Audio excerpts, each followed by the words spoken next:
Every funeral in Britain has one song that no one ever questions. The same familiar anthem plays while families weep, while strangers file past the coffin, while the curtains close for the last time. My Way is everywhere as reliable as rain in Manchester. But the people who built this global farewell anthem, did they ever imagine the shadow that would follow them? A suspicious death, an unanswered rumour, and a question that has never been properly laid to rest. So what if the song we play to say goodbye is haunted by a secret nobody dared to verify? You know that song that seems to follow every farewell in Britain? It has quietly become the unofficial national anthem of the English funeral, playing in more goodbyes than any other piece of music for over a decade. A survey by Co-op Funeral Care in 2017 revealed that this single track was the most requested at funerals across the UK for 10 straight years, from 2007 to 2017. In that same study, they found over 50 different cover versions of it being played at ceremonies in England and Wales, which tells you just how deeply it has woven itself into the fabric of saying goodbye there. Ask anyone working in the business, and they will tell you the same story. One funeral director in Liverpool recalled that back in the 1970s and 1980s, almost no service felt complete without it, as working-class families embraced the chorus as a final statement of pride in a life of honest labour. The line about doing it their way became a last declaration of self-respect, a way to honour someone who clocked in day after day without complaint. By the time Co-op Funeral Care released another report in 2019 based on 30,000 funerals, the song had topped their list for 5 consecutive years, making its dominance seem almost unshakable. This popularity did not come from the upper classes, choosing something refined or traditional, but from an emotional connection that ran straight through the heart of ordinary people. For them it is not just a tune about dying, but a final roar of independence, a way to say that a life may have been hard, but it was lived on their own terms. So when a loved one passes, and the opening notes begin to swell, the room understands the weight of that message without anyone explaining it. But here is the strange part. The song that millions now use to say their last goodbyes carries a turbulent origin, one tangled up in mysterious deaths that still haunt its legacy. In the summer of 1968, a 27-year-old Paul Anka, already contemplating retirement from a career that had peaked a decade earlier, was having dinner with a friend at a restaurant in Miami. On his way out, a song in French crackled through the radio, a tune with a decent melody but to his ear, terrible lyrics, yet he felt a spark of potential. He drove the 7 hours from Florida to Las Vegas, the idea taking shape in his mind, because he knew exactly who could elevate it. Sinatra, himself thinking about stepping away from the stage, looked at Anka and laid it all out plainly. "I'm retiring. Write a song about that for me." Anka retreated to his hotel bedroom and wrote the words in 30 minutes, an almost impossibly fast outpouring that threaded the singer's unapologetic swagger into every line. He had the tune and the concept, but he knew the hardest part was still ahead, holding the volatile singer to the idea. It took him 2 months of focused persuasion to convince Sinatra to actually record it, despite a contractual obligation that made the vocalist hesitate. When Sinatra finally did step up to the mic, the result was a record that climbed to number 27 on the Billboard Hot 100 in 1969 and became inseparable from his own persona. But here's the twist that almost buried it. Sinatra initially loathed it, telling Anka to never sing it again, a fury that faded only later into reluctant appreciation. Before all of this, the whole thing began with a penny ante transaction that defied the song's eventual fortune. Anka purchased the rights to the French song Comme d'habitude from its writer Claude François for just $1. But with a masterstroke, he kept 100% of the authorship rights for the English version. That single dollar spent in 1968 on a song with lyrics he found weak quietly turned into one of the most lucrative publishing properties in the history of popular music. From Frank's near refusal to that laughable fee, this anthem of self-determination rose from a cheap deal and a moment of doubt to become a global standard that still plays at the most final of farewells. Claude François was one of the biggest pop stars in France during the 1960s and 1970s, selling over 70 million records, yet he remains largely forgotten in America because his own original version of the song was completely overshadowed by the English cover that made Sinatra a legend.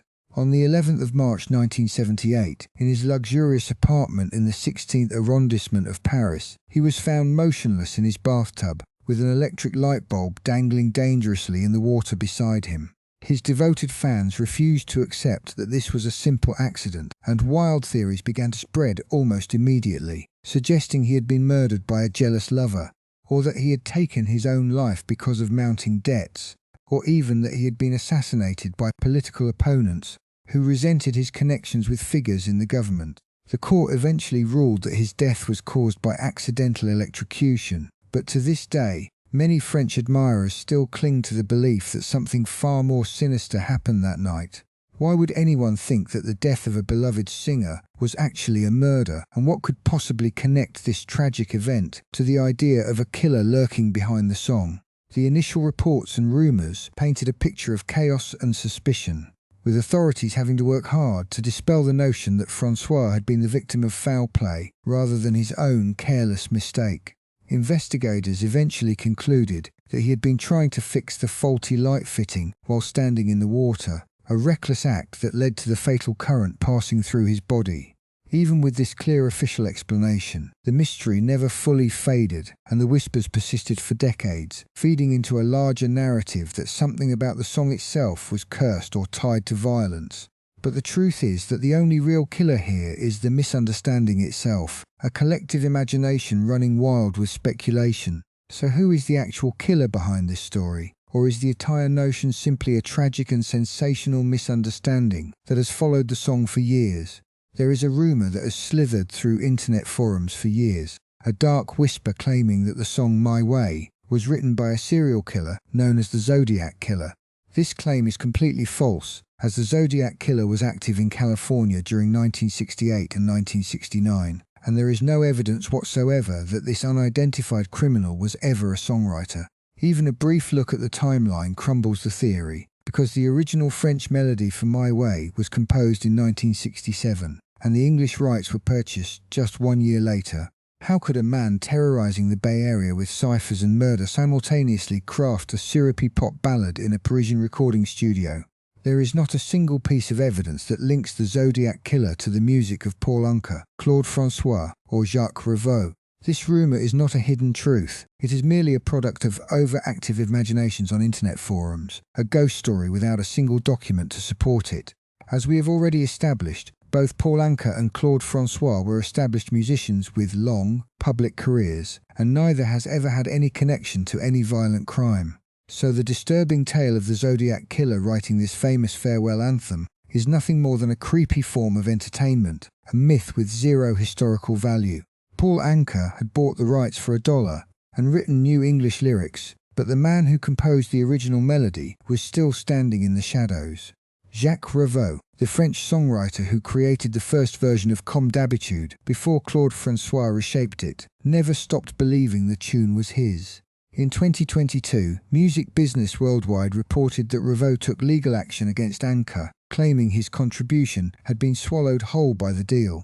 He lost the case, yet the court still granted him a 10% share of the royalties, a verdict that felt less like justice and more like a bitter consolation prize. Why would a man fight for decades over a song that made other people famous? Revaux, born in 1940, had written hits for French legends like Johnny Hallyday and Dalida, but this one melody became his obsession. In interviews with Le Monde, he insisted that François and Anka had essentially stolen his work, that the original DNA of the tune belonged to him alone. Anka had heard the song during a trip to Paris, bought the rights for $1, and kept complete control of the English version, a move that must have felt like a knife in the back to the man who first hummed those notes. Of course, Claude François himself once threatened to sue Anka too, furious that the English translation had twisted the meaning of his sad love song beyond recognition. But then Frank Sinatra opened his mouth and sang, and François changed his mind completely, reportedly saying it was an entirely new song. That moment of artistic surrender shows how power flows through the music industry, where $1 can erase a lifetime of creative ownership. The real twist is that Revaux still collects his 10% every time the song plays, a constant reminder that peace between creators is rarely clean, and even the most famous anthem carries invisible scars. More than 1,000 officially registered cover versions. That is the staggering number Guinness World Records attached to My Way in 2018, a figure that places it above nearly every other song in the history of Western popular music. Only Yesterday by the Beatles, with roughly 1,600 covers, sits higher on that list. But here is where the story takes a sharp turn. The same song that became an anthem of proud self-determination for Frank Sinatra was completely dismantled and rebuilt as a snarling punk manifesto by Sid Vicious, the bassist of the Sex Pistols, in June 1978 in Paris.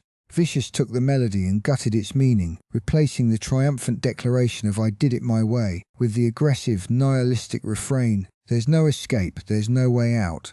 The public initially despised it, hearing it as a mockery of a beloved classic. Then, in February 1979, Vicious died of a heroin overdose, and the recording was resurrected, climbing to number 7 on the UK singles chart and transforming into an icon of rebellion. Fans began wearing T-shirts printed with his twisted lyrics, and some even played it at their own friends' funerals, birthing an entire punk subculture around a song originally written for a crooner's grand farewell. The official chart position confirms the paradox. Vicious's version, documented in the 1980 film The Great Rock and Roll Swindle, reached number 7 in the UK, a commercial peak that contrasted violently with the polished elegance of Sinatra's original. Errol Morris even captured the track on film, cementing its status as a piece of cultural history. So here is the strange beauty of it all. One melody, born in France as a sad ballad about routine and romantic exhaustion, somehow became both a soundtrack for dignified goodbyes and a battle cry for chaos, proving that a cover is never just a copy, but a complete rebirth. There is the song that celebrates the pride of an unbreakable individual, a declaration that a life was lived on one's own terms. Yet at the funerals where it echoes, it is often felt as a humble farewell, a soft letting go from those left behind. How can a single piece of music carry two such opposite souls within it? The original melody of Claude François, the one called Comme d'habitude, was never about triumph. It was the quiet, aching lament of a man trapped in a tired love, endlessly repeating the agonizingly ordinary rituals of a relationship that had died long before the final verse. It was a song of exhaustion, a portrait of a heart going through the motions, and its despair is the exact opposite of the proud fire Uncke's later lyrics would ignite. And what did the English words for Sinatra actually mean at the moment of their creation? That grand opening line, "And now the end is near," which sounds like a contemplation of mortality to so many who hear it in a chapel, was written about a retirement, not a death. Uncke was crafting a soundtrack for a man stepping away from the spotlight, not a soul departing from the world. Consider how far this single tune has travelled. It has become the theme of The X Factor, where the sound of those opening notes marks a contestant's final, brutal walk off the stage in 15 countries, a ritual of elimination. So this one composition serves as a funeral anthem, a rebel's punk snarl, a dictator's boast, and primetime television's sign of defeat. What a strange, contradictory life for a song that began as a sad French ballad, a global singer that became a different person in every room it entered. In 2018, researchers at Northumbria University in the UK surveyed 500 people about their funeral music preferences, and the findings cut against everything you might expect. They discovered that people do not pick the saddest song they can find for their own farewell. They pick the one that sparks the most positive memory of who they were, which is why a defiant track like My Way consistently lands in the top 5. This is not about grief, it is about identity, a final unapologetic declaration to the living that says I was strong, I was bold, and I lived exactly as I intended. But does that psychology hold up everywhere, or does culture quietly rewrite the meaning of the same melody? In the Philippines, the context shifts into something even more profound, because at the sprawling Manila North Cemetery, My Way has reportedly been the most played song at burial rites for 15 straight years, according to local funeral organisers. There it has become less about the swagger of the lyrics and more about a communal, almost theatrical send-off that blends sorrow with the celebration of a life fully spent. It is a fascinating contrast to the United States, where Amazing Grace holds the top spot for funerals, a hymn of comfort rather than a pop anthem of self-assertion, as noted in a BBC report on funeral music. So the choice of this song is never accidental. It is a psychological statement, a final mirror held up to a life. One that says more about how the departed wish to be remembered than any eulogy ever could. Muammar Gaddafi ruled Libya for over 4 decades with an iron fist, shaping his own reality until the very end. When he was dragged from a drainpipe and killed by rebel fighters in October 2011, the world expected chaos, reprisals, and anger from his loyalists. Instead, something stranger happened. His funeral plans surfaced, and the dictator had apparently requested that My Way be played at his burial. It wasn't just a family wish whispered in private. Opposition fighters, seizing the irony, blasted the Sinatra anthem at their own memorial celebrations as a grotesque soundtrack to their liberation. How did a song about stubborn individualism become the farewell hymn for a tyrant whose regime crumbled into dust? The pattern repeats across the globe, as if power itself is drawn to the same 4 minutes of orchestral defiance. Ferdinand Marcos, the dictator who plundered the Philippines for 2 decades, had My Way performed at his 1989 funeral in Honolulu, and his family and supporters clung to it as proof of his unyielding spirit. Yet the same people who once marched against Marcos had also adopted the tune, singing it during the 1986 People Power Revolution that toppled him, transforming it into a weapon of mockery rather than a tribute. This is not coincidence, it is a shared psychological obsession, because the song offers a fantasy of total control, a final declaration that the ruler was right, unbroken, and answerable to no one. The Times of London noted in 2023 that the song has been played at memorials for over 10 heads of state and political figures, from Kim Jong-il to Gaddafi, earning it the grim nickname of the dictator's goodbye track. Why would men who commanded armies and crushed dissent reach for this particular pop song when facing the abyss? But the strangest chapter involves a shooting that had nothing to do with politics. When Stephen Paddock opened fire on a Las Vegas concert crowd in 2017, killing 58 people, investigators reportedly found My Way on a playlist or in his possession, which led some American radio stations and cities to quietly pull the song from heavy rotation out of respect for the victims. It was guilt by association, a bizarre twist where the anthem of self-determination suddenly became tied to a massacre, even though the song itself played no direct role in the crime. Each time the needle drops on that record, it carries a different ghost, a tyrant's pride, a rebel's sneer, or a community's grief. It begins as a personal statement, but it ends up as a mirror showing us what we fear, what we worship, and what we cannot escape. So you want to pick a song that truly honors someone's life at their funeral, not just a crowd pleaser. That choice is deeply personal, almost sacred, and it deserves more than just picking the latest hit. The key is to build your decision on a thoughtful process, not a fleeting whim. Think of it as crafting a final tribute, and it starts with 3 core questions. Does this specific song bring back a vivid, concrete memory of the person you lost? Does it genuinely mirror their personality or the values they stood for? And the most profound one, how will this song help the living process their grief and begin to heal? Your research shouldn't stop at the melody that feels right. You need to dig into the song's very DNA, a lesson grounded in a 2018 study from Northumbria University on the psychology of funeral music. All those details matter: the writer, the original context of its creation, the true message of the lyrics before anyone covered it. You cannot afford to misinterpret a song's soul. A perfect example is My Way, which was never written to be about death at all, yet for millions it has become the ultimate farewell anthem in Britain. And you also have to consider culture. What's a reverent choice in one country can be a major faux pas in another. A song that feels right in a British context might carry a completely different, even problematic, weight in Japan or elsewhere. So talking it through with family and the funeral director is a crucial step. Once you've shortlisted the candidates, give yourself the gift of time. Listen to each one at least 3 times in a quiet, calm space. Pay attention to your body's reaction. If the song unleashes an uncontrollable wave of sorrow or radiates a heavy negativity, it's probably not the right piece. The true test is whether it feels authentic to the person, not if it's the most popular choice. Think of it like this: a family in Hue, Vietnam, asked for My Way at their matriarch's funeral. The 66-year-old woman had requested it because her late husband had sung it every morning while tending his garden. For the children, the song had nothing to do with Sinatra or its complicated history with a French original and a legal battle.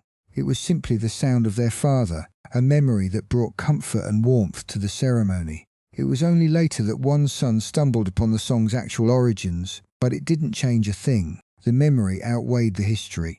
So the real task is to ask yourself what story a song tells about. Is it a story of resilience, of romance, of quiet dignity? And most importantly, does it ring true? You have probably seen a headline that stopped you cold, something that turned a beloved artist into a monster with a single sentence. Before you share that story, or let it change how you hear a song, check the facts with the same urgency you would check a door lock at night. The first step is to open the official databases, because ASCAP, BMI and SOCAN are the definitive registries for songwriters and publishers, and they will tell you in black and white who wrote what, leaving no room for internet folklore. Then, resist the pull of a single dramatic article and actively hunt for at least 3 independent reputable news sources that all confirm the same event. If their stories clash, you must go deeper and look for primary documents like court records, police reports, or a death certificate to break the tie. When the accusation is dark and sticky, such as a rumour that an artist committed murder, the standard of proof must be higher than a chat forum. So, your third move is to search for legal judgment records, official rulings, or government agency reports, because those carry the weight of law, while an anonymous blog carries nothing but the shape of a rumour. And given that this particular story began in France, the fourth step is to verify the narrative across 2 languages, checking sources in both English and French. Because translations often drift apart and contradictions that are invisible in one language suddenly become glaring in another. But verification is only half the battle, because talking about an artist's dark past demands a serious ethical approach as well. You have to separate a person who has been convicted by a court from a person who has merely been accused, and you must use that first word only when a valid legal sentence exists.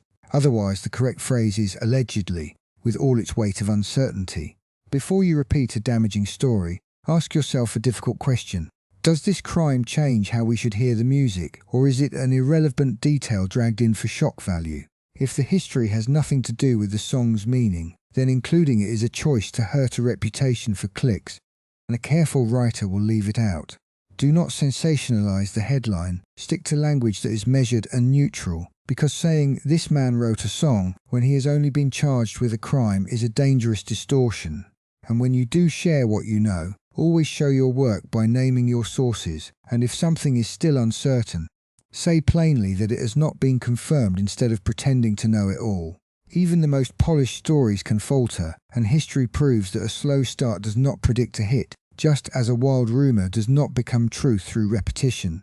Consider that when Sinatra first sang My Way in 1968 at the Club Eden Rock in Miami, the crowd showed little enthusiasm, and it was only 6 months later that the record finally caught fire, which reminds us how quickly first impressions can lead us astray. What seems like a settled fact online today might be a nice anecdote that collapses under a single hour of legal research, in the same way a city legend dies against City Hall records. So the next time a headline screams that a musician hid a deadly secret, do not become a link in the chain of misinformation. Instead, make 3 careful searches and ask one hard question before you believe anything, because protecting the truth is a job shared by the writer and the reader, and staying sharp in the face of sensational titles is the only way to ever hear the real song. We started with a beloved funeral anthem and chased a rumour that dissolved into nothing, yet the song itself remains untouched, greater than any ghost story attached to it. Elvis Presley sang it on June 26, 1977, at his final concert in Indianapolis, making it the last song he ever performed on a stage, just 49 days before his death. Decades later, it echoed through Washington National Cathedral at the 2025 state funeral of former President Jimmy Carter, played there because he had personally requested it before his passing. And just like Mrs. Tranthea Hoa in Hugh, who asked for it simply because her husband hummed it every morning, while gardening, families keep it not for its tangled history, but for the moments it carries. So what is the real meaning of a song when it can be a declaration of pride, a whispered goodbye, a dictator's anthem, and a widow's comfort all at once? The Killer was a misunderstanding, the mystery a myth, but the music held its ground because it belongs to whoever listens. The truest meaning lives not in the songwriter's intent, but in the memory you choose to pour into it.